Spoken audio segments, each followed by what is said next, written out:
es apta para toda la familia, contiene closed caption y es financiada con recursos del Fondo Único de TIC.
A continuación, se dirige a ustedes el señor presidente de la República, Gustavo Petro Urrego.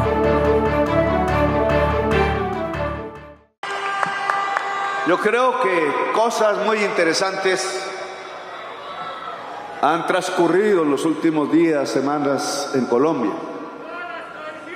que nos colocan en unas circunstancias que indudablemente son diferentes a las que cuando recibí el mandato popular. Algunos se asustan, otros, los privilegiados de siempre, se indignan. Incluso parece que su bandera era la de Estados Unidos y no la de Colombia. Pero la mayoría del pueblo colombiano, en mi opinión, ve con esperanzas lo que hoy el mundo, el destino, diría yo, las circunstancias nos indican. No necesitamos abrir solos el camino, pareciera que el camino se fuese abriendo el mismo al paso de las multitudes de Colombia. Aquí yo he estado, aquí hice una paz. Hace ya 30 y pico años, en un lugar que quiero volver, no me han llevado, que es arriba de Natagaima, en la Escuela de la María. Tirso está por acá, que me acompañe. ¿Ves? Lo voy a presentar en público, él es muy tímido.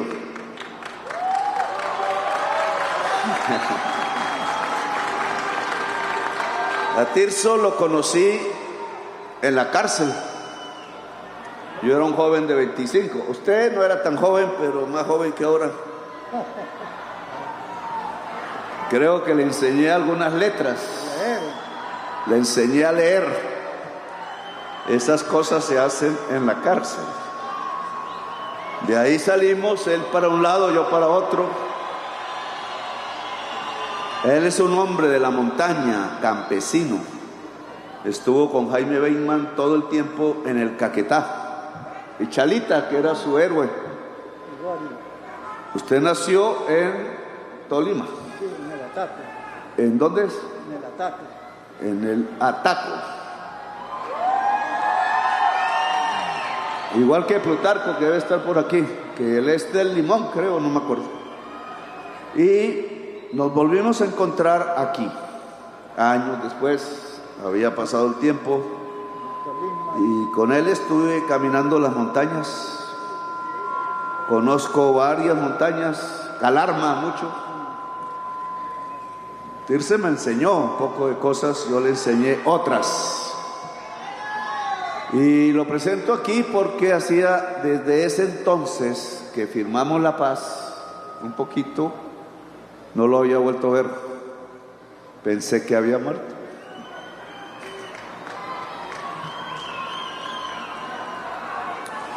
El capitán Tirso es tolimense y está en el Tolima. Y a pesar de su historia, antes de que incluso levantáramos esta bandera que hoy es una rosa, siempre estuvo combatiendo. Y desde que, y en el Partido Conservador estuvo usted combatiendo. Y desde que nosotros hicimos la paz, Tirso ha cumplido su palabra. A pesar que como nadie podría él caminar en las noches por ahí, en esas montañas del sur del Tolima, del oriente del Tolima, ha cumplido su palabra, no volvió a levantar un fusil.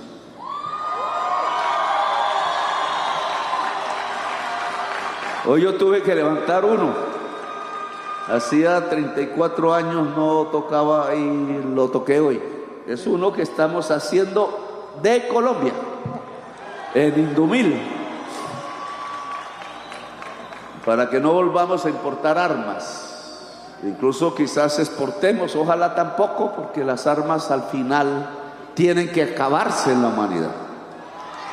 Tiene que llegar un momento en que no nos matemos los unos a los otros en ninguna parte, no solo de Colombia, sino del mundo. Y que nuestra experiencia, para bien o para mal, pueda servir para construir esa palabra de 3 letras que tan esquiva nos ha sido en la historia de Colombia: paz. Paz. Por eso aquí en el Tolima afirmamos, y Tirso estaba al lado mío, el último acuerdo de paz nuestro. Y eso nos llevó décadas después a la presidencia de la República. Entonces es hora de hacer la reforma agraria, Tirso, que usted nos ayuda aquí en el Tolima. Le voy a dar la palabra un rato para que usted se exprese. Le toca, compañero. Compañeros, pues ha llegado a esta tribuna y hacía mucho tiempo no me miraba con el compañero presidente, pero me siento muy feliz y muy contento que a tantos años que estuvimos juntos nunca nos habíamos vuelto a ver, y hoy me siento contento de que él estuvo haciendo campaña. Yo decía, cuando sea 2 días que lo mira él de presidente, me muero muy contento, les diría a mi amigo. Y esa cosa, a nosotros llegó el momento que la tuvimos, y ahora en adelante pues tenemos que luchar a ver si podemos conseguir otro que siga porque si no es así no podemos vivir. Listo. Gracias, Tirso. Capitán Tirso era. Bueno, ahora hablemos del presente y del futuro.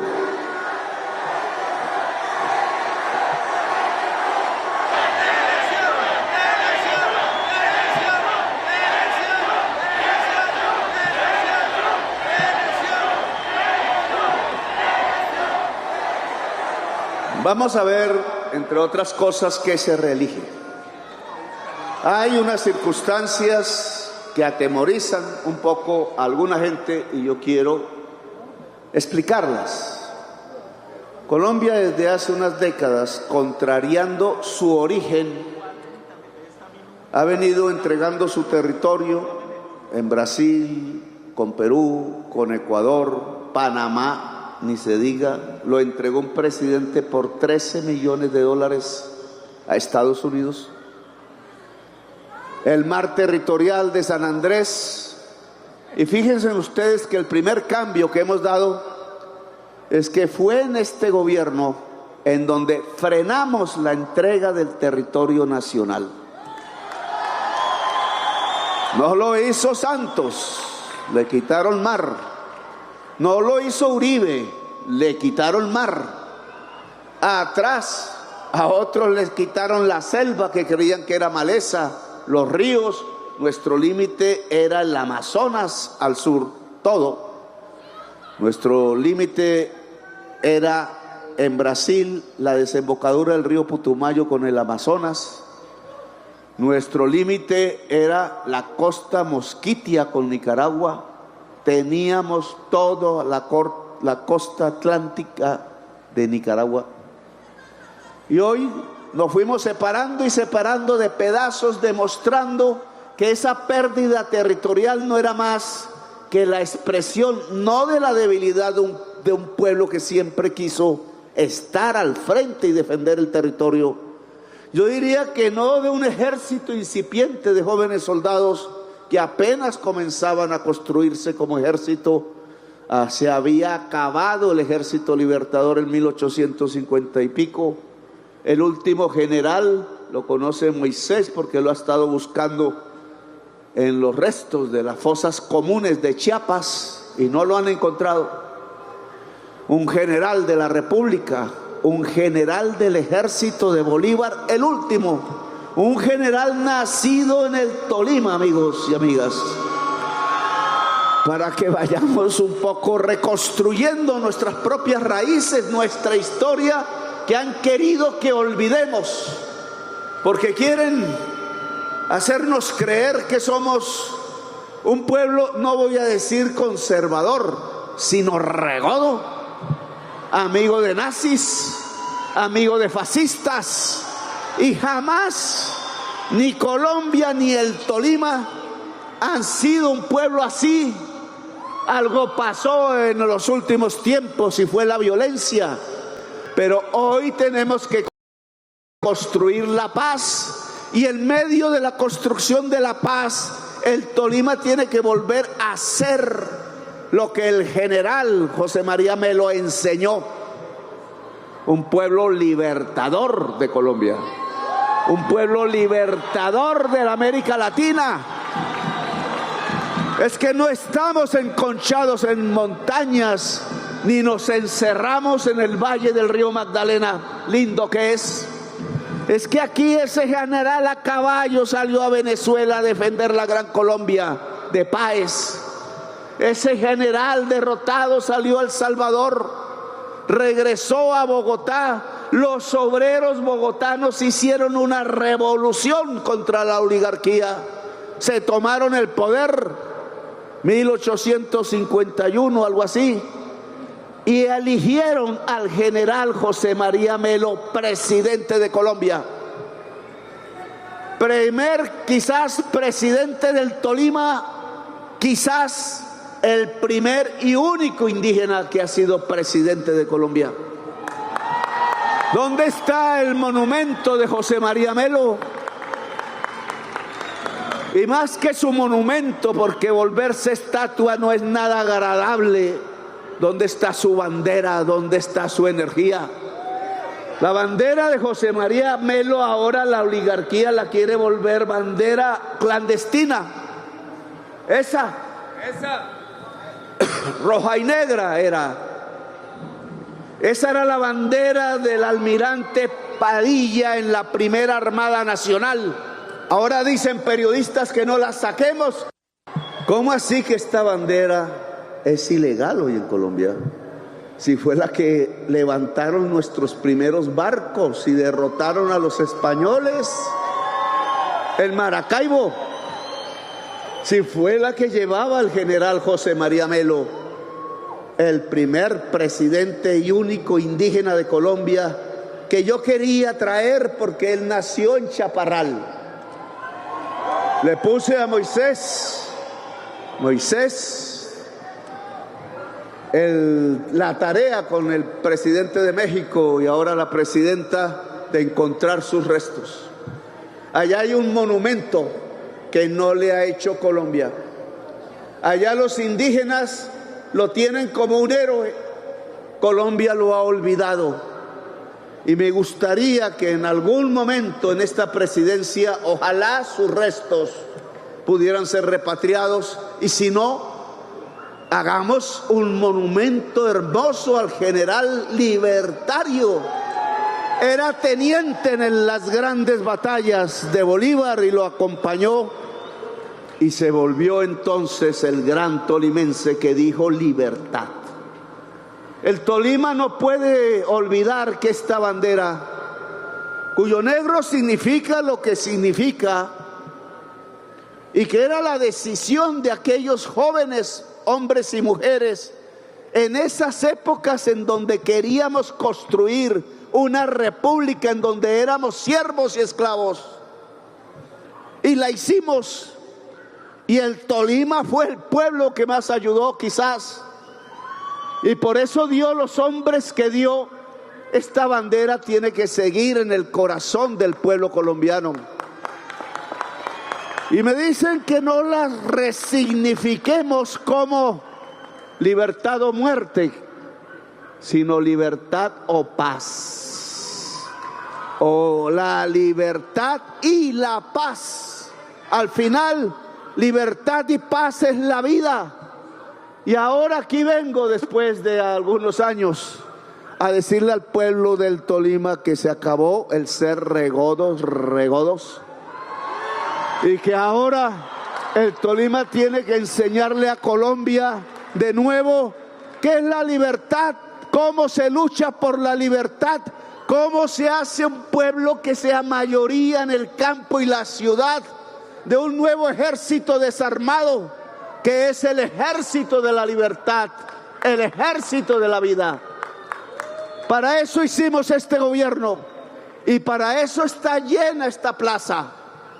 Políticos antiguos decían que el que llenara esta plaza ganaría no solo el gobierno local, sino la presidencia de Colombia. Bueno, esta plaza está llena como nunca en la historia del Tolima.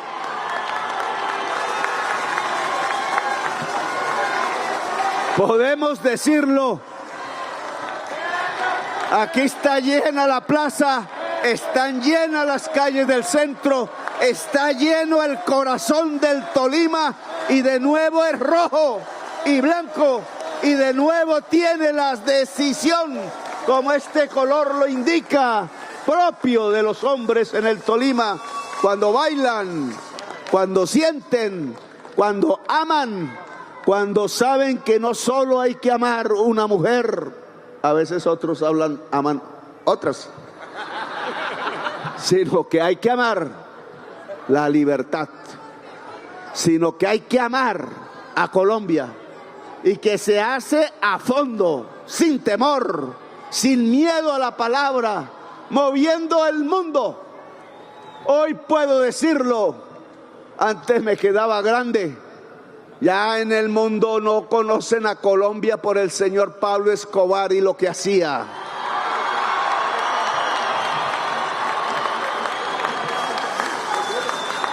Los amigos políticos del señor Pablo Escobar ahora solo los reciben en Washington. Y el pueblo norteamericano debe saberlo.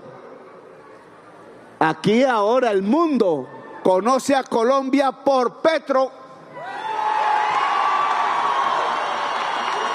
porque le sonó a rock, porque le sonó a algo moderno que habla de la crisis climática, y sabe que los dictadores de hoy quieren acabar con que el pueblo sepa qué significa la crisis climática, porque viven de la codicia del petróleo y del carbón, porque quieren conducir a la humanidad a pesar de que se expone la vida a sujetar su libertad a la codicia de los hombres de poder, porque ni siquiera hay mujeres.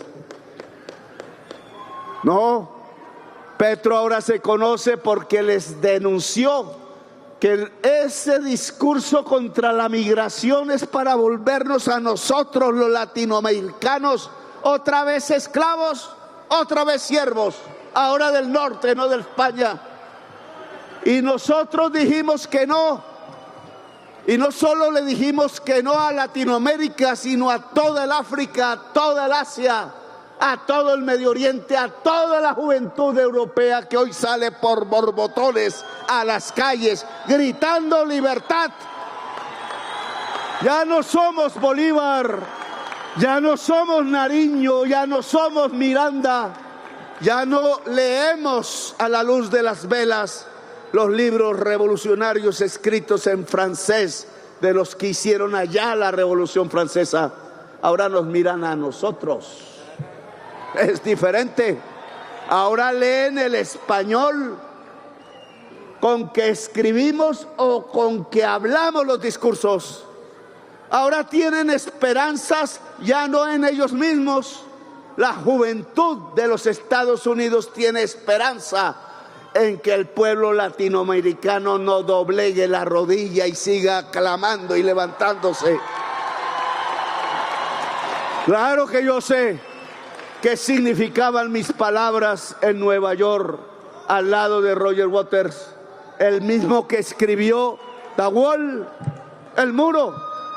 Dicen ahí algunas ignorantes senadoras y senadores, que los hay, y muchos ignorantes, que es que somos comunistas.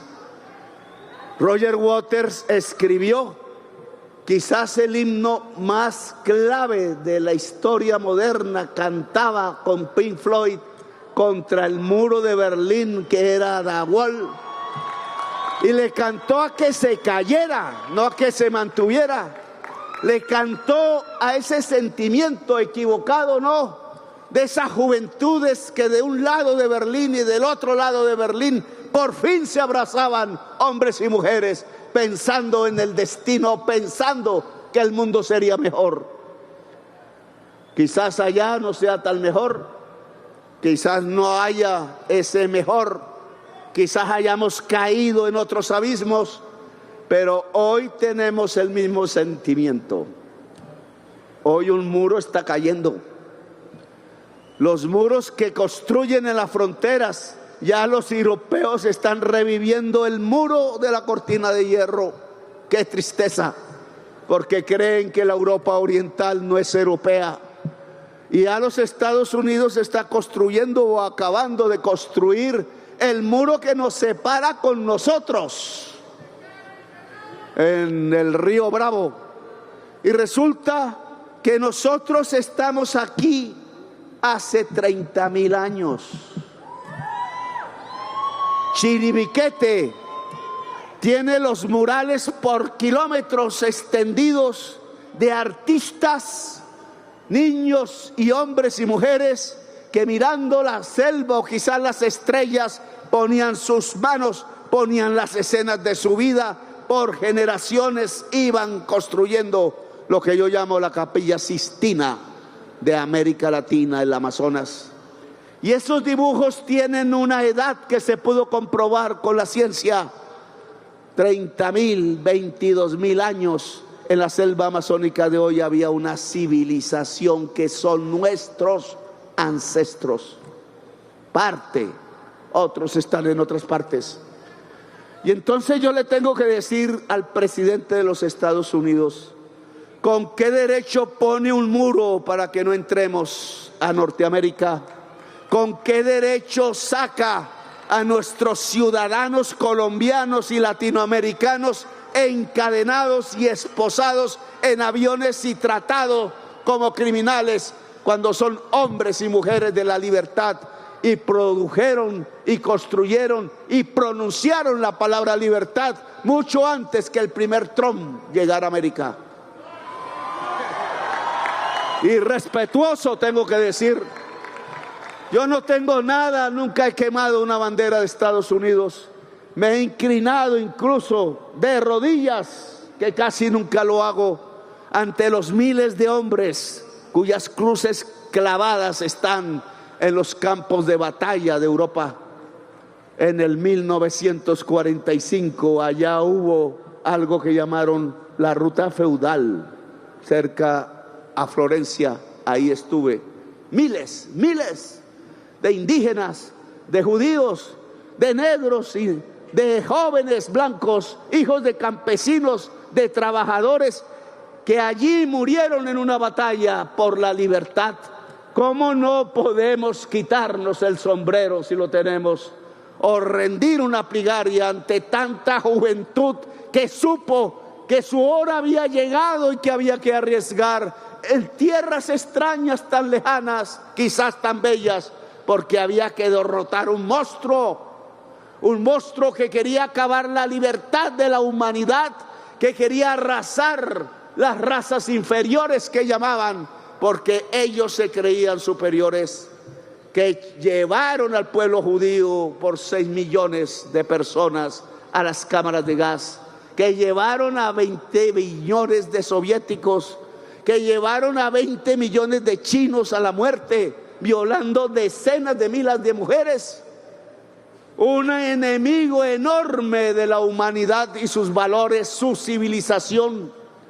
Y ellos derrotaron entre rusos, entre norteamericanos, entre guerrilleros italianos, Tirso, no habían sino 200,000, entre partisanos, como dice la Bella Ciao.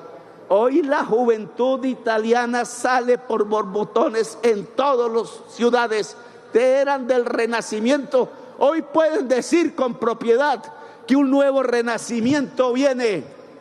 Quizás viene y nace ya no en Florencia, en la Toscana, sino en Caribe colombiano, en el Caribe latinoamericano. El Caribe es el sitio del nuevo renacimiento cultural de la humanidad. Y no tienen derecho entonces ni a construirnos un muro, ni a decir no pasen. Nosotros pasamos hasta Alaska hace 30,000 años. El abuelo, el padre de Trump llegó hace un siglo apenas. Nosotros hace 330 siglos. Y también tenemos sangre europea, también sí, latina.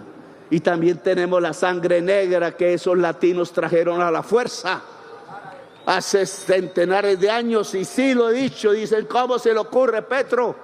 Pues los primeros que llegaron de Europa no fueron los castellanos, sino los marineros de los barcos, a los que echaban a las playas porque los castellanos tenían miedo de lo que había más allá. Y fueron árabes. Tenemos, y esa es nuestra riqueza en América Latina, todas las sangres de los pueblos del mundo. Es nuestra riqueza. Y esa sangre de todos los pueblos del mundo nos hace comprenderlos. Podemos hablar con la humanidad. No somos la última esquina en el planeta, en la Patagonia. Somos el corazón del mundo. Y por eso los proyectos que este gobierno adelanta no son solo palabras y poesía, que me gusta, sino proyectos concretos que hagan realidad el que Colombia, al menos aliado con la América Latina, demuestre que es el corazón de la humanidad. Eso lo sentí allá en, no me acuerdo cómo se llama la esquina, en Nueva York, junto al edificio de las Naciones Unidas, ante jóvenes árabes que se sienten agredidos siendo ciudadanos de los Estados Unidos, porque el gobierno de los Estados Unidos hasta el día de hoy es cómplice de un genocidio que un señor Netanyahu, no digo israelíes, no digo judíos jamás, respeto la religión, sus creencias, eso ordena nuestra Constitución, pero no respeto a Netanyahu matando bebés con bombas que incluso tienen carbón colombiano. Hay 2 colombianas allá secuestradas, no le dan agua, no le dan comida. Quizás vengan rápido, porque saben que se meten en un lío con toda la humanidad si siguen manteniendo ese secuestro. Hay 2 colombianas y hay otro colombiano secuestrado allá en manos de Hamas. Y el único que está luchando por ese colombiano soy yo. Me gustaría leerles, vamos a ver si encuentro. No lo he publicado. Ese es, vamos a ver si encuentro la carta de la esposa. Aquí está. Voy a leerla. Su Excelencia Gustavo Petro, Presidente de la República de Colombia. Presidencia de la República, Bogotá, Colombia, Su Excelencia, así hablan. A mí no me gusta que me digan excelente. Excelente del pueblo. Su Excelencia Presidente Petro, le escribo hoy en el estado de mayor angustia para abogar por la libertad de mi esposo, el Cana Bokbot, quien sigue siendo rehén de Hamas. Acudo a su corazón y a su autoridad, implorándola que redoble sus esfuerzos para lograr su liberación. La miseria es insoportable. El Cana es una víctima de una guerra que ninguno de nosotros pidió.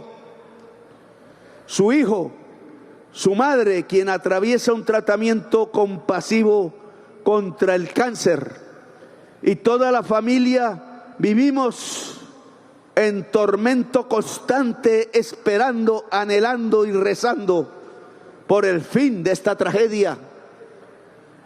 Por eso me dirijo a usted, señor presidente, con especial urgencia. He seguido sus declaraciones y posiciones públicas y sé que usted ha expresado una firme solidaridad con el pueblo palestino. A primera vista, algunos podrían ver esto como contradictorio con nuestro pedido, pero precisamente por la fuerza de su voz en este asunto, me parece natural pedirle que traduzca ese compromiso moral en acciones concretas que devuelvan a El Cana, un ciudadano colombiano, gracias precisamente a su generosidad, a casa. Yo le otorgué a ese señor israelí, padre de colombiano, esposo de colombiana, la ciudadanía colombiana, esperando su libertad. Usted tiene la capacidad de influir con presión diplomática, de abrir canales, de actuar con aliados e intermediarios internacionales por su investidura y apoyo incondicional a la causa palestina. Es la única persona que puede tener la llave de su salvación.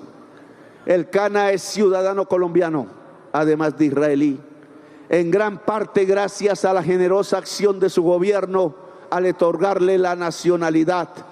Nadie más tiene el poder que usted ostenta. Usted lo sabe, no hay nada más doloroso que la separación familiar, y mucho más cuando incluye violencia e incertidumbre. La salud mental y física de El Cana corre ahora un riesgo gravísimo, especialmente mientras la ciudad de Gaza continúa siendo escenario de intensas operaciones militares y condiciones precarias.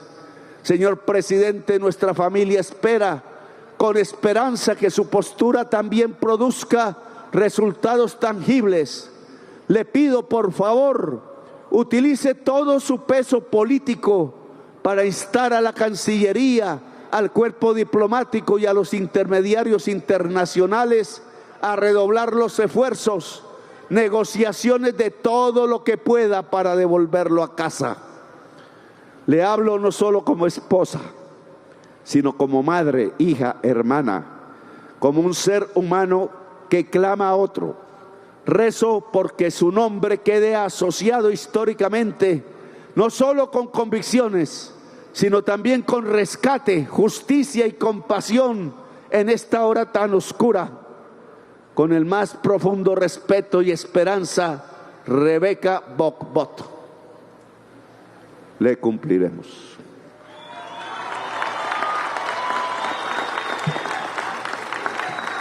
Hoy jamás dijo que estaba dispuesto a entregar vivos y muertos los rehenes que posee si había un gobierno neutral pero palestino en Gaza. Hoy Trump, el que desertificó a Colombia, cuando todos nuestros muertos en la policía y en el ejército, podemos decirlo, y en la población, tiene que ver con que hemos ayudado a que esa sociedad no consuma tanta cocaína. Todo lo que hacemos con nuestro presupuesto, porque nuestra ayuda a Estados Unidos es mayor que la ayuda de Estados Unidos a las ONGs de Estados Unidos en Colombia, es ayudarlos para que no consuman tanto. Sin embargo, siendo la nación que más incauta cocaína en toda la historia de la humanidad, en toda la historia de Colombia, decidió humillarnos, y nosotros no nos dejamos humillar.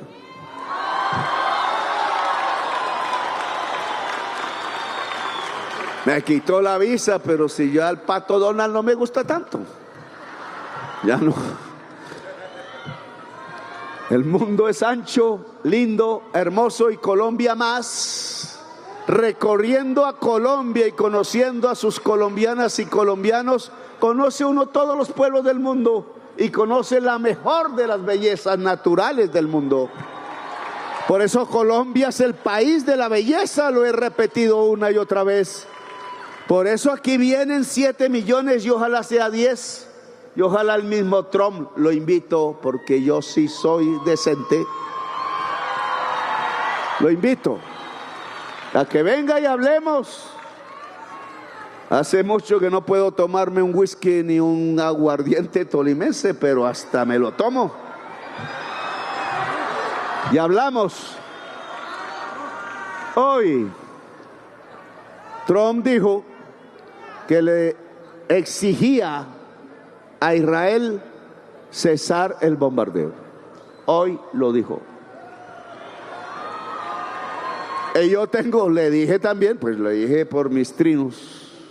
Yo sé que hay colombianos riquísimos que le llevan deformadas las palabras mías y lo que hacemos aquí, pero le dije, yo estoy de acuerdo con usted.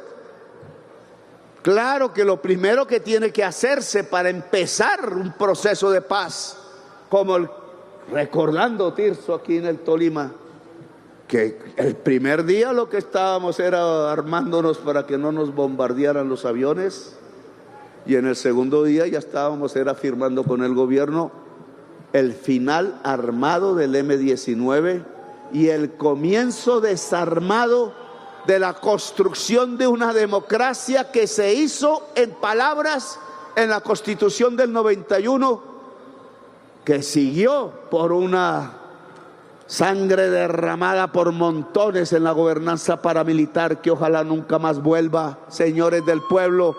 Nunca más en ninguna parte del territorio nacional vuelvan a votar por la gobernanza paramilitar, porque matará a nuestros hijos.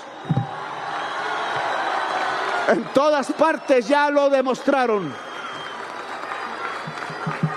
Pero vuelvo al señor Trump, pues estoy de acuerdo en que el primer paso es cesar el bombardeo, entrar la comida.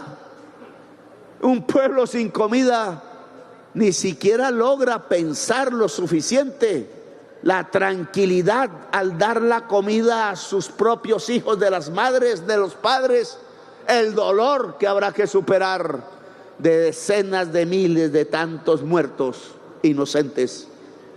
Pero hay que cesar el bombardeo. Estoy de acuerdo con Trump y le dije, si para ello debe llevar usted el ejército de los Estados Unidos allá, yo también llevo el ejército de Colombia y peleamos juntos. El orgullo no puede levantarse como bandera cuando primero está la bandera de la vida. Vamos juntos. No somos aquí, no tenemos por qué serlo enemigos, tenemos que ser vecinos, pero saber que por milenios hacia adelante los vecinos anglosajones de lengua, los vecinos portugueses de lengua, los vecinos castellanos de lengua, los vecinos de tantas lenguas ancestrales, nos miramos de tú a tú y no como amos y esclavos. Bien, ya veremos qué pasa en el mundo.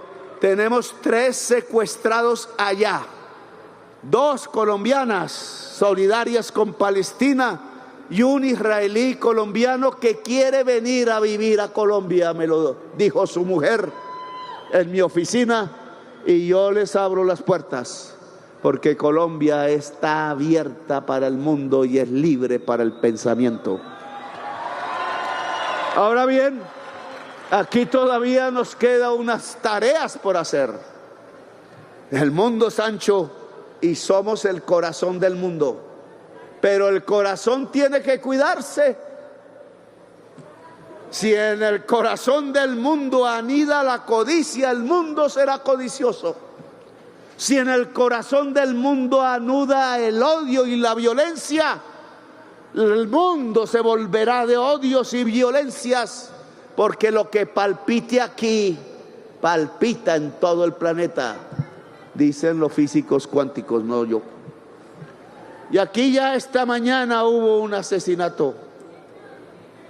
No sé qué información haya a esta fecha, porque el colombiano dijo que estaba diciendo mentiras, pero me ciño a la noticia de Ecos del Conveima, que es un periódico más serio que el colombiano. Emisora, sí. Ahí un periodista dijo que yo me la había tomado. No, ellos me invitaban cuando yo era aquí clandestino a hablar. Nunca ejercí violencia. Cristian Montaño. Lo que leí en Ecos del Conveima es que esta mañana temprano, siendo el chef joven, afro, tolimense, creo,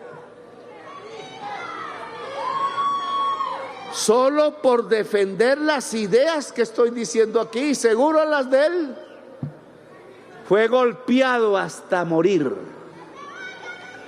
asesinado por el odio. ¿Qué había detrás de ese golpeador que en la página de radio de Ecos del Conveima no tenía nombre por ahora? Y le pido a la Policía Nacional aquí presente, al comandante que debe estar de Ibagué y del Tolima aquí, que encuentre el asesino. La policía no está solo para abrazarse con Vicky por ahí en las campañas. Esa no es su papel. La policía está para capturar, y lo ha hecho en muchas regiones bien. Aquí toca capturar al asesino de Cristian Montaño. Y toca capturar al asesino de la abogada Cecilia. Aquí está el comandante. Esa es la orden de su comandante en jefe. Encontrar el asesino. Se juzgará como las leyes indican. Pero aquí no podemos progresar, hacer progresar, menos en el Tolima, el sectarismo, el odio que es inoculado por medios de comunicación tradicionales que hacen lo mismo que ciertas emisoras allá en los años 50 del siglo XX. no pueden inocular un odio en el alma de tolimenses ni de colombianos que termine llevándolos a matar ciudadanos solo porque piensan diferente a ellos. El Tolima tiene una triste historia que yo leí de los libros de Teófilo Medina. La historia de la violencia que dejó tantos muertos regados en veredas y pueblos del Tolima por años y años, unos levantando una bandera roja y otros una azul.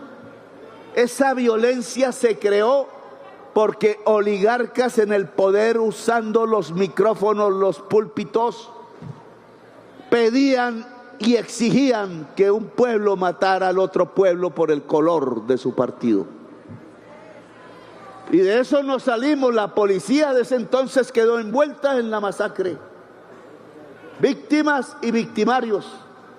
Y solo a través de acuerdos de paz, solo a través de la participación del ejército, y tengo que recordarlo, de un general que se llamaba Gustavo Rojas Pinilla, se pudo encontrar los caminos que fueron terminando esa guerra. Lamentablemente abrieron otras, Jaramillo. En el Tolima no puede haber odio en el alma de tipo político. Y aquí a todas y todos les pido, cualquiera que sea la virulencia que se encontró allá en el Parque Centenario, que yo visitaba y me encantaba sentarme ahí a leerme un libro o un poema, está destruido. Bueno, hay que reconstruirlo. No puede haber sectarismo ni odio en el Tolima. Nosotros proponemos un proyecto político del amor. Los asesinos que sean juzgados por la justicia. Y ustedes, señores comandantes de la policía, tienen la obligación de poner al sujeto a manos de la justicia. Nadie aquí levantará la mano violenta contra otro. Seduciremos. Aquí hemos hecho unas obras más, no tanto de concreto, pero sí de transformación. Aquí nosotros hemos logrado, por ejemplo, y es el mayor logro y falta, que la región donde más ha disminuido la pobreza en estos 3 años es primero el Huila, segundo el Tolima. Yo me puse a analizar porque me gusta. Ustedes pueden descansar tranquilos. Me gusta. Oye, ¿por qué? Porque en estos 3 años que gobernamos, la región que ha disminuido 8.6% la pobreza es esta región, es Ibagué, es Neiva. ¿Saben por qué? Eso se llama agricultura, entre otras. Eso se llama que reactivamos, volvimos a hacer amar la pasión de lograr que la semilla en la tierra produzca alimentos. Llegamos a crecer hasta el 10% anual. No sé si está la ministra por aquí de Agricultura. Tú vas a ser presidenta de Colombia ahora que yo salga, así que prepárate. No cuando salga la presidencia, sino cuando tenga que ir allá a una reunión fuera del país donde sí me reciben. Entonces van a tener Carvajalino. La ministra de Agricultura sabe las cifras, sabe que se potenció de nuevo la producción alimenticia, sabe que nos estamos deteniendo, ojo, y que no podemos detenernos. Y nos estamos deteniendo porque no solo basta sembrar la mata, el vegetal, sino que hay que transformarlo industrialmente. Y yo he repetido en el caso del arroz, que necesitamos que los productores de arroz pequeños, medianos y grandes se asocien para ser propietarios de los molinos. Y lo que he propuesto es que si la oferta en Colombia es mayor que la demanda en Colombia y se cae el precio, nuestro destino es exportar el arroz. Y así como los chinos hicieron una ruta de la seda, nosotros hagamos la ruta del arroz, ministra. Exportar cereales, no venenos. El petróleo es un veneno, el carbón es un veneno, la cocaína es un veneno. Colombia no vive de eso. Colombia puede alimentar el mundo, parte del mundo, además de alimentar su población. Y el Tolima ahí tiene una fuerza, sea en la montaña, sea en el valle. ¿Por qué cayó la pobreza en el Tolima más que en las demás regiones, excepto el Huila? Por la misma razón que el Huila, porque volvimos a prender el campo y la tierra. Y vamos a continuar, y debe haber agroindustrialización. Y por eso sacamos 52.000 personas de la pobreza monetaria del Tolima. Yo no gané las elecciones en el Tolima. Todavía era algo regodo la política. Pero yo logré, independientemente del voto, eso no es ya lo que importa. Va a importar a partir del año entrante que 52.000 personas aquí salieran de la pobreza y no sean pobres. Y logramos que 10.000 hectáreas pasaran a los campesinos. Tiene que ser más, ministra. Tiene que haber más reforma agraria. Aquí, no lo digo por los mandatarios locales, pero organizando el campo, sea conservador como era mi amigo Tirso. Él llegó hasta ser pájaro, me lo contó. Yo decía, ¿cómo? ¿Y usted por qué entonces ahora es revolucionario? Pues que era campesino y lo que estaba buscando era la tierra. La tierra para el campesinado, para los indígenas. Esta zona de reserva campesina de Chaparral, que se llama Tierra, Vida y Paz, tiene 73.000 hectáreas. Hay que hacer más reservas campesinas. ¿Vas por cuál? Una reserva de mujeres. Bueno. Y aquí más datos, no los voy a aburrir, pero me gusta el de salud, creo que se ha transmitido muy bien, porque la salud en Colombia la dirige un tolimense.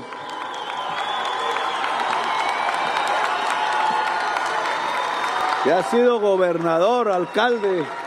Bueno, Guillermo Alfonso fue el que, siendo yo clandestino,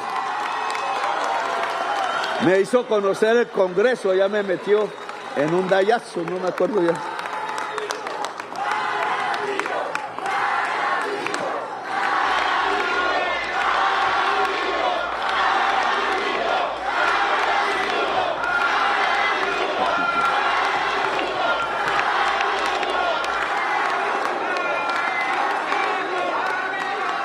Bueno, con Guillermo hemos librado varias luchas. Una fue la paz del Tolima. Y desde ahí. Pero ahora estamos frente a la lucha por la reforma a la salud. Un magistrado ahí que prejuicia ideológicamente, lo cual lo prohíbe la Constitución de Colombia, tiene trancada la reforma pensional. Allá están diciendo que es que nos llevamos ahora 9 billones de los fondos privados de pensiones que están destinados a pagar los riesgos cuando hay accidente y las pensiones de los trabajadores en riesgo. No, eso lo dice una ley hace 35 años, lo ordena. Y no es para pagar el bono pensional, como dice la prensa, mentirosos. Otra vez, otra mentira.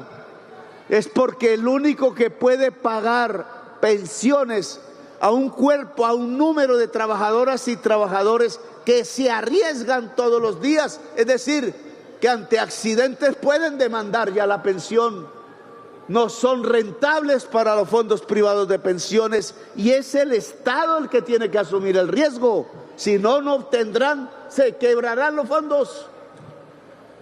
Y es lo que estamos haciendo hoy. Los bonos pensionales ya están financiados, porque no soy pendejo. Apenas el magistrado empezó a sabotear La reforma pensional aprobada 2 veces en el Congreso de la República, fundamentalmente en la Cámara, pero obviamente también en el Senado, y va a ser su mayor logro histórico el del Congreso presente. Apenas empezamos a ver que saboteaban, yo puse las partidas suficientes para que pasáramos de 1.800.000 a 3 millones de viejos y viejas que aguantan hambre en las calles de Colombia porque no tienen pensión. Como si nosotros nos solidarizamos con los bebés de Gaza, no vamos a solidarizarnos con los viejos que pueden morir de hambre en las calles de Colombia y que no los miran porque no son votos, no los miran a pesar de que son sus propios padres colectivos y abuelos. ¿Cómo se le puede pedir paz a una sociedad que no cuida a sus abuelos, que no cuida a su niñez? Malo se vuelve el corazón si no se hace, y bueno se vuelve el corazón si tendemos la mano solidaria a los que no pueden defenderse ya por sí mismos, los y las abuelas pobres de este país, los y las niñas pobres de este país. Y eso es lo que hacemos, le llaman subsidios. Pues es que ya no pueden trabajar, no sean esclavistas. Le repito a la Andia, si un juez quiera callarme, porque llevar a los trabajadores a vivir con salarios de hambre y que no tengan pensión y que no tengan salud, se llama esclavismo. Yo los invité a hablar, los invité a mi oficina, incluso una vez casi dormido tuve que recibir al señor, ¿cómo se llama? McMaster, que quiere ser candidato, y no fue capaz de sentar el empresariado a darse la mano con el pueblo trabajador, porque lo que exigió para dar la mano era que el pueblo trabajador se arrodillara, y en Colombia no se volverá a arrodillar el pueblo que trabaja. Claro que hay que hacer un pacto social, pero el pacto social comienza en que una ley ya aprobada 2 veces se haga realidad. Yo ya puse la plata, está en el presupuesto, aprobada el de este año y aprobado el del año entrante, para que 3 millones, que creemos que son todos las viejas y los viejos mayores de edad que están en la pobreza sin pensión, en los campos y en la ciudad, puedan tener un bono pensional, puedan comerse un plato de sopa caliente y dormir en un colchón liviano y cómodo, puedan tener, como lo dije en campaña, una sonrisa no solo en la cara sino en el corazón, porque ya al tener la capacidad de comer por sí mismo, de dormir por sí mismo, quizás su familia vuelva a darle un abrazo, quizás el amor vuelva a rodearle en su existencia y no se emborrachará y no se irá solo. Amor, porque la única manera en que la humanidad ha sobrevivido en este planeta es ayudándose. No es como una carrera de caballos de competencia, que ni los caballos compiten, los hacen competir. El caballo alfa guía a la manada de caballos y no permite que se vayan al abismo las potrancas y los potrancos. Ayudándose es que la vida prospera, y la humanidad está aquí aún hoy sobreviviendo y pensando y filosofando y construyendo en todas partes porque nos hemos ayudado. El magistrado que no quiera ayudar a los viejos y a las viejas, yo creo, ojalá, será derrotado. Ojalá, y ojalá el Congreso de la República recupere su función, que no es ayudar con el dinero público las ganancias codiciosas de una minoría, incluida la de algunos senadores, sino es ayudar a que Colombia construya un Estado social de derecho que se llama, en otras palabras, justicia social. La senadora Norma Hurtado de Palmira con nombre propio, ha propuesto que 60 billones de pesos del pueblo en el presupuesto vaya a pagar la deuda de 5 deudores riquísimos de clínicas y hospitales porque se tumbaron el dinero de la salud. Oiga, Norma y Dilian, porque la jefe, Dilian era la amiga buena de nosotros, pero ponía, esa es la teoría del bueno y el malo. La otra nos pegaba, nos traicionaba. No se le ocurra a Norma, ¿cómo se le ocurre en un país que tiene un déficit porque lo tiene? Porque el señor Duque nos sobreendeudó y tuvimos que decirle al FMI, le pagamos hasta su último dólar este diciembre. Ya le pagamos la mayor parte de 5.000 millones de dólares. Pero le dijimos, no va más, señores. Colombia no vuelve a someterse a ninguna condición del Fondo Monetario Internacional. Y estamos pagando las deudas. Me tocó los 5.000 millones de dólares y 70 billones que por subsidiar a los dueños de carros, de la gasolina, y tenemos que pagar todos los colombianos. Soberano error, porque con 70 billones hubiéramos cumplido completamente el proceso de paz y hubiéramos entregado 3 millones de hectáreas al campesinado y hubiéramos hecho las vías de la paz que aún adeudamos y hubiéramos logrado que las regiones excluidas dejaran de ser excluidas y el señor Trump no tendría ni siquiera que mirar las hectáreas de hoja de coca porque se hubieran vuelto de cacao y de café.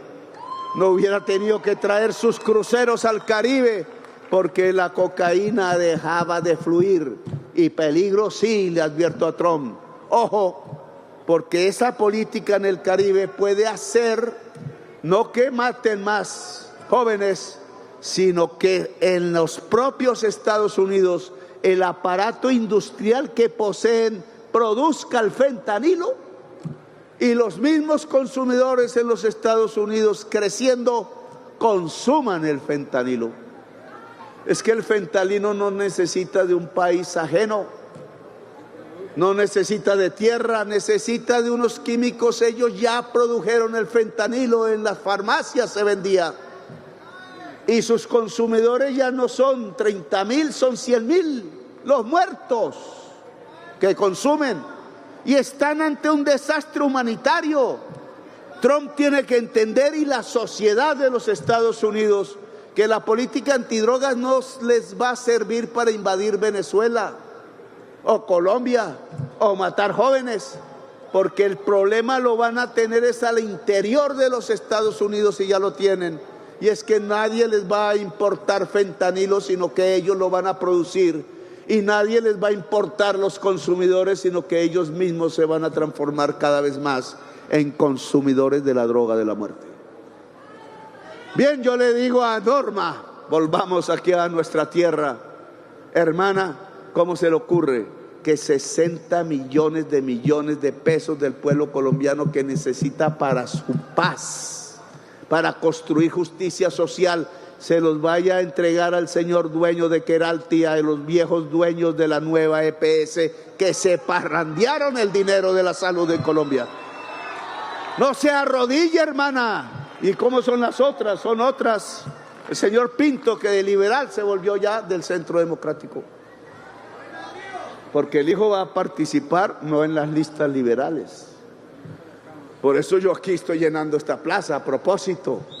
Porque aquí estoy. Y no me disgusta. Estoy levantando, mira, la bandera liberal. ¿Por qué no me disgusta si nunca he sido del Partido Liberal, sino de la izquierda? Porque la transición colombiana hacia la democracia significa una confluencia de valores liberales con valores progresistas e incluso socialistas.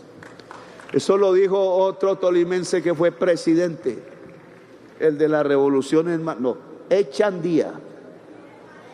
Y yo lo que estoy haciendo en mi gobierno, siglo XXI ya, Es la revolución en marcha de Alfonso López Pumarejo, otro presidente tolimense.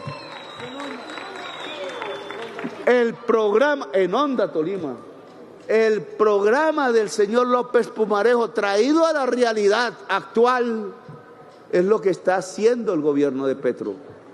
Luego puedo decir con autoridad moral que el liberalismo de Colombia sí tiene futuro, pero aquí con nosotros, con el progresismo, y por eso hay que levantar de nuevo banderas rojas, ¿por qué no?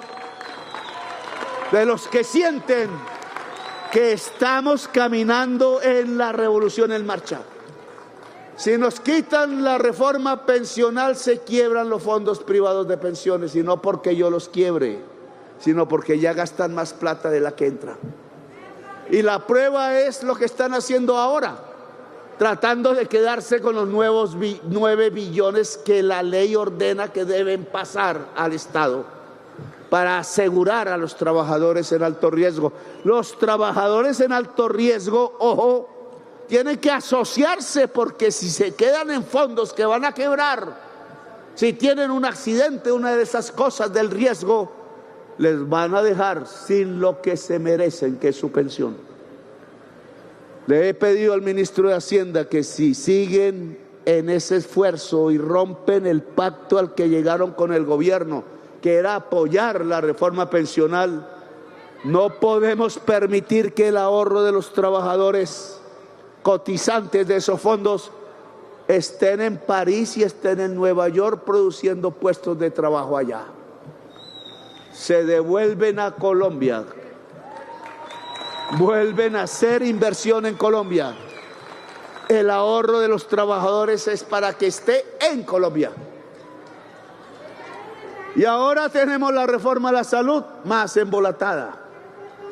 Si ellos van en el Congreso de la República, en el Senado en este momento, a hundir una verdadera reforma a la salud, de la que usted, Jaramillo, ha hecho un ejemplo en el Tolima, práctico, porque aquí hay 353 equipos básicos de salud que recorren 181.000 hogares tolimenses, campo y ciudad. Por eso pudimos parar una epidemia que Duque no pudo. Nadie lo dijo en la prensa, pero aquí paramos la epidemia de la fiebre amarilla producida por la crisis climática, porque el mosquito estaba subiendo a donde se cultivan ya los cafetales de la selva. Subieron por la cordillera oriental y penetraron en varias regiones del Tolima, y se podía desplomar todo el esfuerzo del turismo, pero los equipos básicos y la vacunación generalizada en la zona que pudimos hacer frenó por ahora el virus de la fiebre amarilla. Usted lo logró, y los médicos y médicas y enfermeros y enfermeras que están en estos 353 equipos básicos de salud. Y solo termino para hablar de educación superior. ¿Dónde está el ministro? ¿No vino? Está en San Andrés entregando.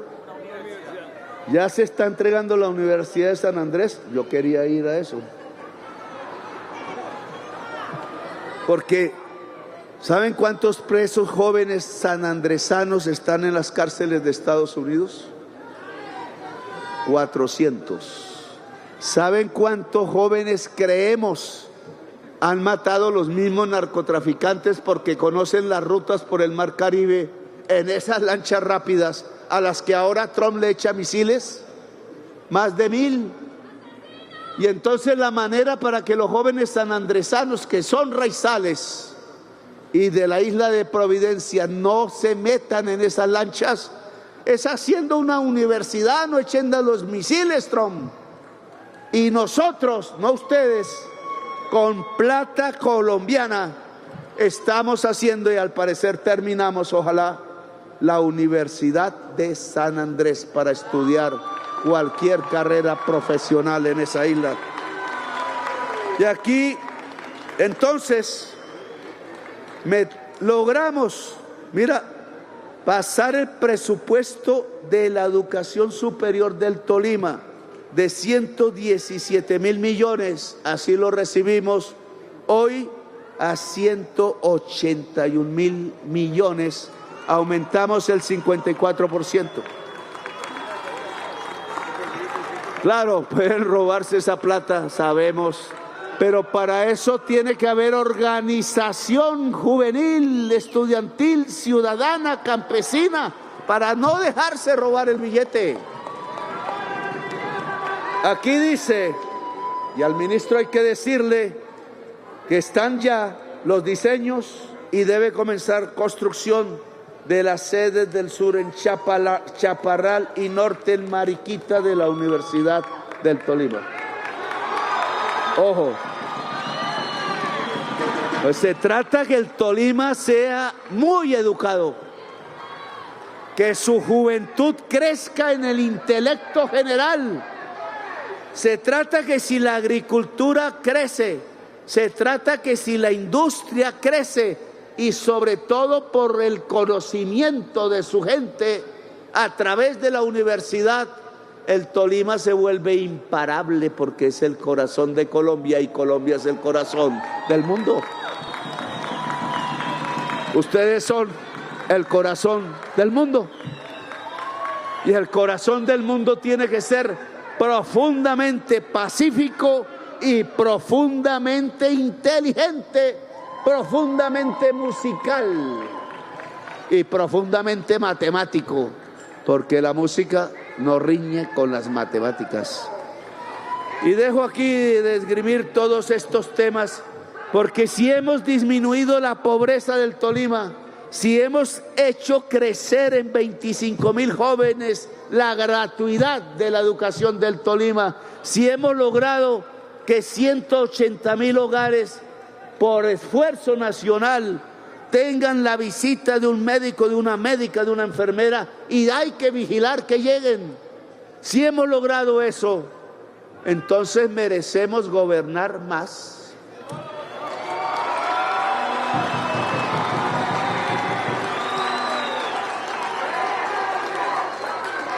A mí no me dejan.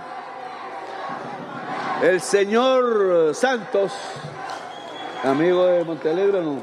Sí, amigo de Montealegre.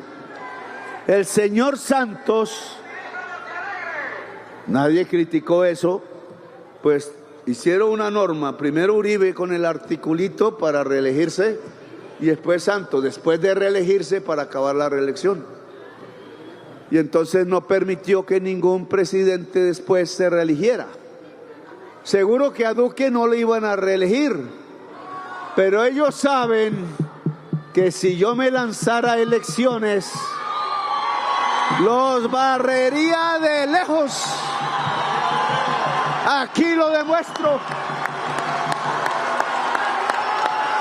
Póngame a Paloma o a Vicky o al señor de las Priellas o a Pinzón, no sé qué más. Véngame a los tibios y les gano a todos juntos. ¿Y saben por qué? ¿Y qué tenemos que hacer entonces? Porque nosotros estamos hablando de los problemas de Colombia. Porque nosotros estamos, así cometamos errores, solucionando problemas de Colombia. Porque nosotros estamos llenando de orgullo a Colombia y no hablando de odios. Hablan de volver a los muertos juveniles, hablan de volver a las masacres. No, nosotros estamos llevando esa Colombia que sea conocida por bella y por inteligente en todos los rincones del planeta, con orgullo. Nosotros estamos llevando en la práctica a que 700.000 hectáreas, cuando se había hecho eso en Colombia, vayan a manos campesinas. Estamos haciendo la reforma agraria más grande del mundo. Y lo decimos con orgullo. Claro que bajamos la tasa de desempleo más baja en todo el siglo. Ahora dicen que es de mentiras. Un señor es preso, no, un señor condenado, pero no preso, escribió por ahí, yo ya no le contesto porque contestarle a un condenado es burlarse del juez, que es lo que hace la prensa, burlarse del juez o de la jueza. Yo no hago eso, por eso ya dejé de contestar tanta basura. Pero le contesto algo. Dijo,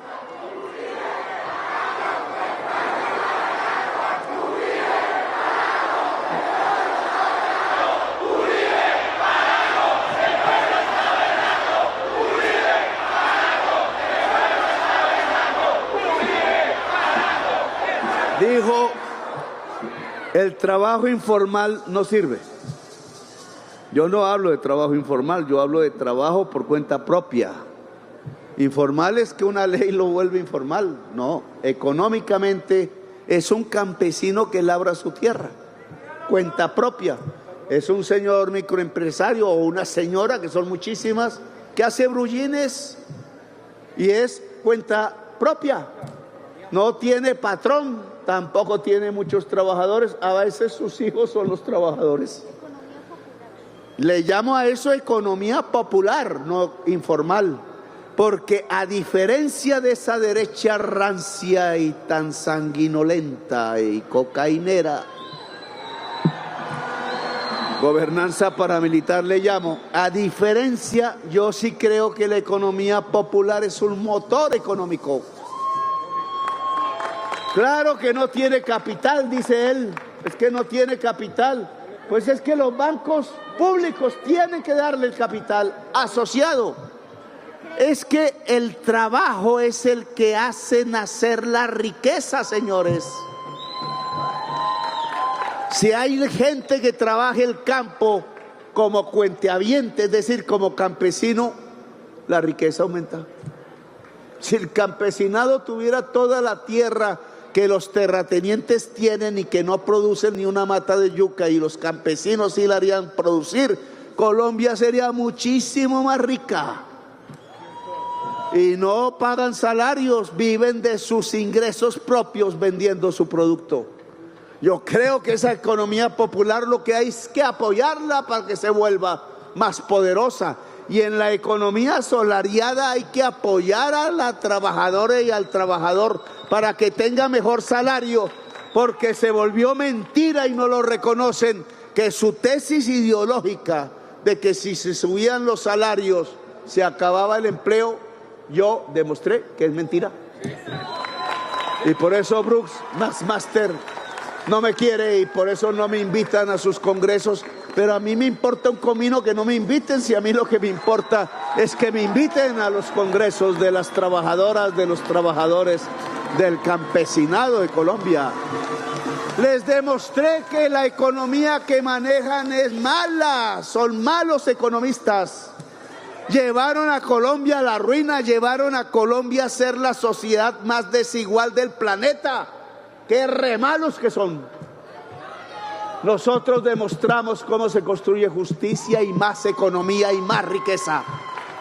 Yo hice más ricos a los ricos, pero no me morí por eso, porque yo volví más ricos a los pobres, disminuyendo la pobreza al nivel que en todo el siglo no se había disminuido. Claro que tenemos varios récords que mostrar, no es discurso. Muéstreme en un presidente de la derecha que haya bajado el desempleo más en este siglo que nosotros, que somos de izquierda. Muéstremelo. No les gusta la realidad de los datos. Muéstreme en un presidente en todo este siglo de derechas que haya bajado más la pobreza que este gobierno de izquierda. Entonces, para salir dicen, no, es que el problema no es los pobres, el problema no es el salario, el problema no es tener tanta pobreza, sino que hay déficit. Pues hay déficit porque nosotros le pagamos la deuda a Duque y ya Colombia no es del FMI, y ya Colombia no tiene la deuda con Ecopetrol. Ahora sí podemos mirar. Por eso los títulos de Colombia, cuando va a endeudarse para pagar la deuda de Duque, se lo roban. Hay apetito por nosotros. Quieren oír lo que decimos en la política. Quieren ver la belleza del país y vienen. Quieren explorar a Colombia y lo hacemos, pero no entregando niños, no entregando mujeres para la trata, no entregando trabajadores para la esclavitud. Entregando a Colombia es en su dignidad, para que sea vista, no para que sea robada. Y tenemos un ejército que ya no hace lo que hizo antes. Y una policía que hoy lo demostramos tiene 62% de popularidad. ¿Cuánto tenía en el gobierno Duque la policía de Colombia? Y entonces vienen a decir que estamos destruyendo la policía, que estamos destruyendo el ejército. Nosotros le cambiamos la flota de aviación. Nosotros logramos que el ejército de Colombia no tuviera que decir que se perdió territorio como los gobiernos anteriores. Nosotros logramos que el soldado empiece a abrazarse con el campesino porque es el mismo pueblo.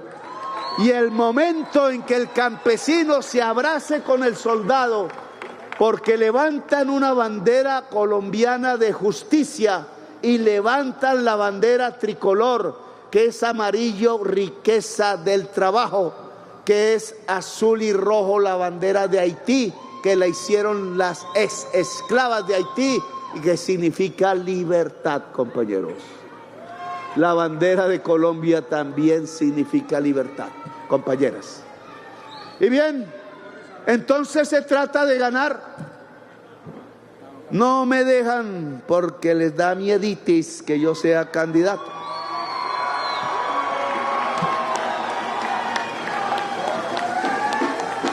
Pues reelijamos el proyecto y reelijámoslo de dos maneras. En una no puedo hablar mucho, ¿cierto? Porque también me prohíben.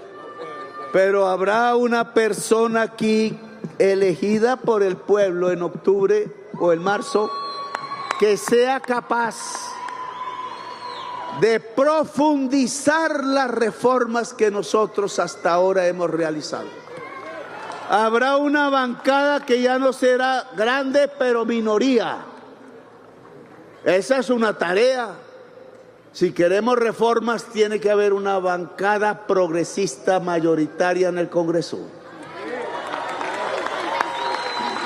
Y algo mayor, y es que no dejemos simplemente que las reformas sociales que necesita Colombia para hacer más justicia social, para hacer más paz, para hacer más belleza, para hacer de esto realmente el mejor vividero del mundo. O como dicen los paisas, una chimba, dicen. Colombia es una chimba. Pues hagámoslo realidad.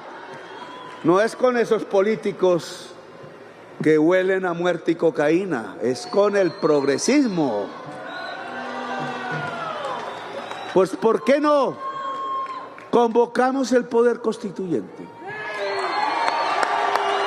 Miremos la plaza. No sé si todavía llegué hasta allá. No alcanzo a ver. Porque aquí la plaza, aquí estoy, la plaza va hasta allá. Eso se llama poder constituyente. ¿Quién de ellos hace una manifestación de estas? ¿Quién de ellos hace una manifestación en la Alpujarra, en Medellín? ¿Quién de ellos llena la Plaza de Bolívar? O la de San Francisco, etcétera. Pero no es solo llenar plazas. Ya se me ha vuelto algo rutinario. No, es que la gente que se reúne decida, no solo aplauda o escuche. Poder constituyente es que el pueblo decide. Y el pueblo decide en una Asamblea Nacional Constituyente. Y entonces dice un magistrado por ahí, respetable, no lo critico mucho, pero le critico su planteamiento. No, es que no hay necesidad de una constituyente. ¿Quién es usted para decir eso?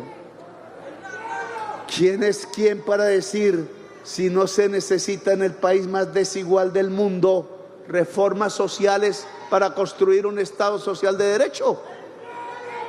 El único que puede decidir si sí o no es el pueblo, porque eso significa el poder constituyente. No es el presidente, no son los congresistas, no son los magistrados el que decide la fuente del poder. El rey no es soberano, dice el himno, es el pueblo el soberano, y el pueblo soberano entonces decidirá. ¿Y cuáles son las fases que las normas dicen para citar el poder constituyente de Colombia? Las normas es un comité promotor, que no seremos nosotros, que debe ponerlo el pueblo en sus fuerzas sociales, un comité promotor para recoger 2,5 millones de firmas. ¿Ustedes creen que no podemos?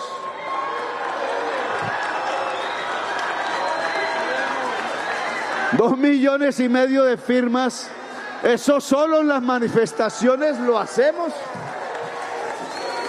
Lo que pasa es que tenemos que ponernos en modo constituyente, no solo en modo de audición, no solo en modo de movilización que toca, y lo hemos hecho, menos mal.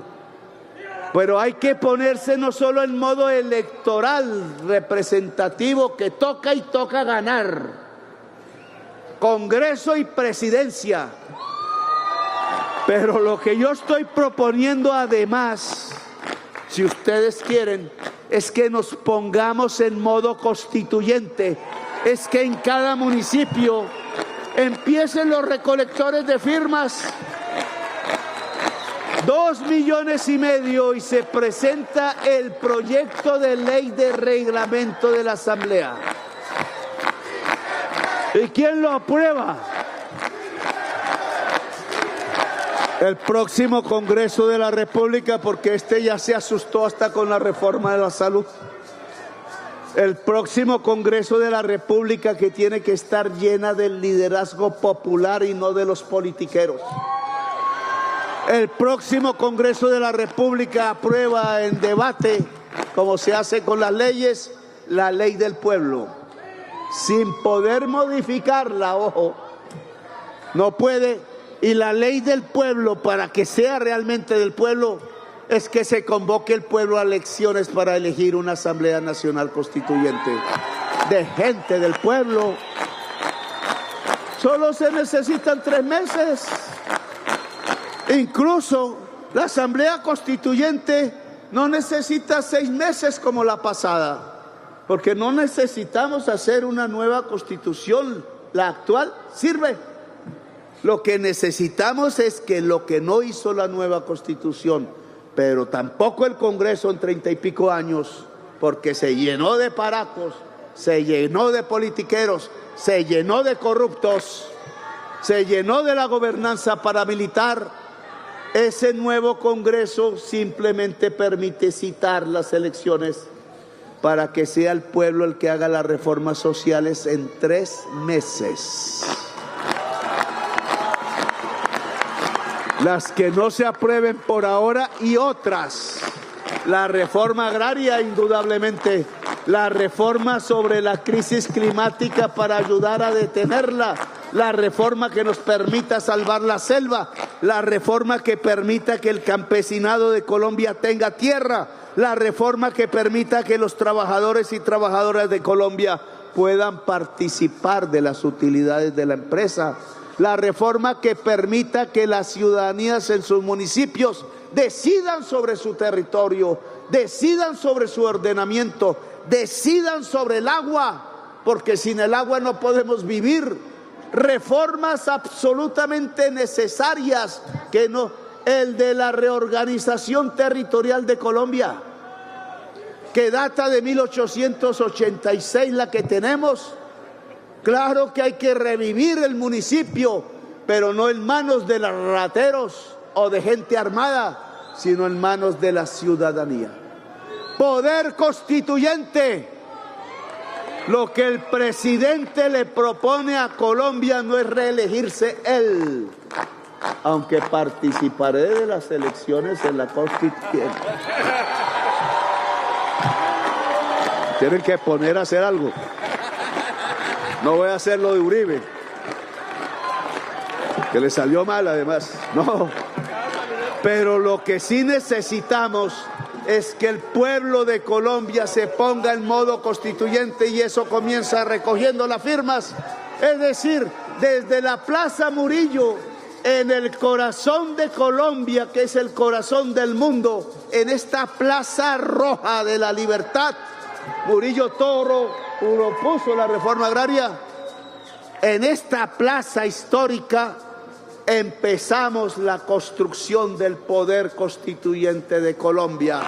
Palabra que sí, que viva Colombia, país de la belleza, que viva el pueblo del Tolima Grande, que viva el bunde y la revolución, que levantemos de nuevo la bandera de la vida, que no nos la han quitado, no pudieron, y ahora sí vamos a hacer que la bandera de la vida gobierne cada rincón de Colombia y se instale en la Casa de Nariño y en la Plaza de Bolívar como el poder fundamental del pueblo.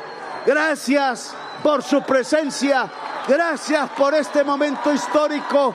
Que se sepa, todo el centro de Ibagué se llenó con la pasión y el apoyo al progresismo, a la bandera popular, a la nueva constitución que haga realidad las reformas sociales en Colombia. ¡Que viva el Tolima progresista! La anterior fue la locución del señor presidente de la República, Gustavo Petro Urrego.